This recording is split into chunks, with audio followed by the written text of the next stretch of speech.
Sinagot ng Malacanang ang pahayag ni Vice President Sara Duterte na karapatan ng mga mamamayan na magpakita ng galit laban sa gobyerno.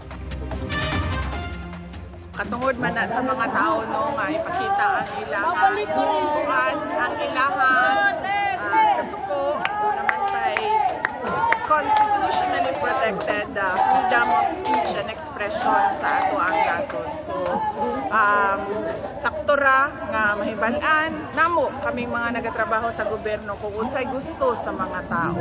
Bakit naman ngayon lang? Mas marami naman din pong nangyari nung panahon ng kanyang ama.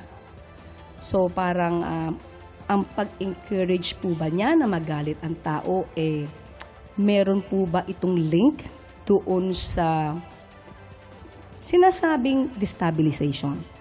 At pinapatungkulan palagi na ang taong bayan ay dapat nang kumilos laban sa gobyerno.